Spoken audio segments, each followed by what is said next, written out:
Production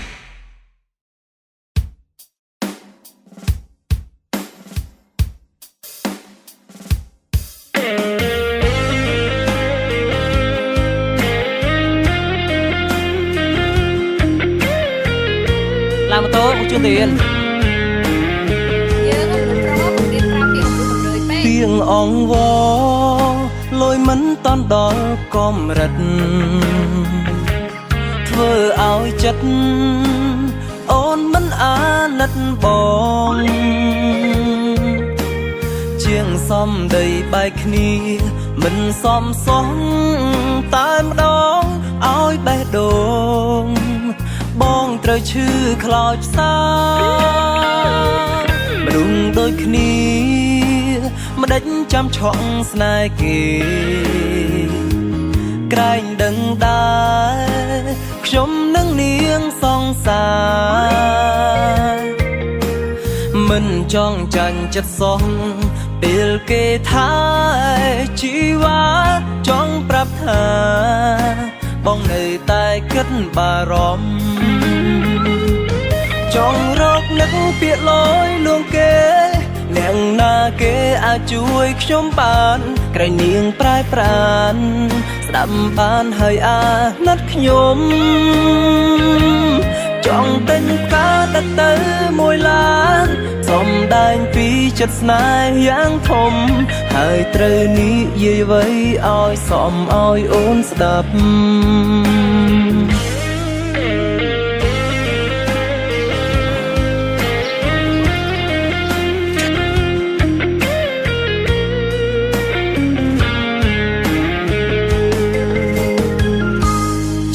តិចតិចអាចភ្លេចអាចលាក់បាំងបើឈឺខ្លាំងគឺមិនសុខចិត្តទេខាងខ្លួនឯងមិនចេះស្ដីខឹងគេញ៉ាយមាសមេធ្វើឲ្យស្នេហ៍អូនកំពុំចេញពីបងចង់រកនឹកពាក្យលយលួងគេអ្នកណាគេអាចជួយខ្ញុំបានក្រែងនាងប្រែប្រានស្ដាប់បានហើយអាណិតខ្ញុំចង់ទិញផ្កាទៅមួយឡានសំដែងពីចិត្តស្នេហ៍យ៉ាងធំហើយត្រូវនិយាយអ្វីឲ្យសមឲ្យអូនស្ដាប់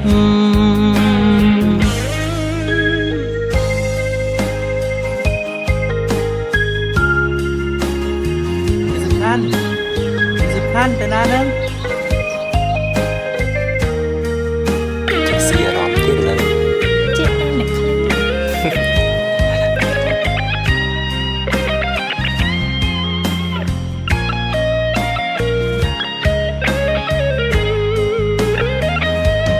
ចង់រកនឹកពាក្យលយលួងគេ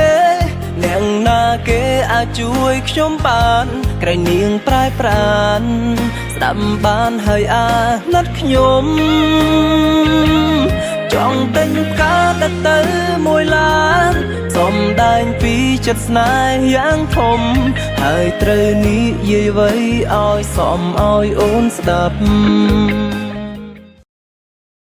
យ៉ាណាមនុស្សសំខាន់កុំស៊ីអារម្មណ៍ពេកមើលបងស្រឡាញ់អូនចង់រកនឹកពាក្យលយលួងគេអ្នកណាគេអាចជួយខ្ញុំបានក្រែងនាងប្រែប្រានស្ដាប់បានហើយអាណិតខ្ញុំចង់ទិញផ្កា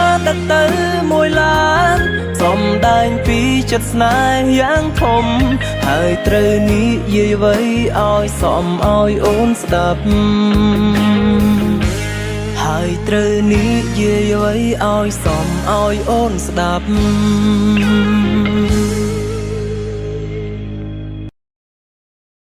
កុំលេច story ពេកមើលដឹងអត់តើបងស្រឡាញ់អីប៉ុណ្ណាបងមានរបស់ជូនខ្លួនឯងចង់ទិញផ្កាទៅមួយឡានសំដែងពីចិត្តស្នេហ៍យ៉ាងធំហើយត្រូវនិយាយអ្វីឲ្យសមឲ្យអូនស្ដាប់ហើយ ត្រូវនិយាយអ្វីឲ្យសមឲ្យអូនស្ដាប់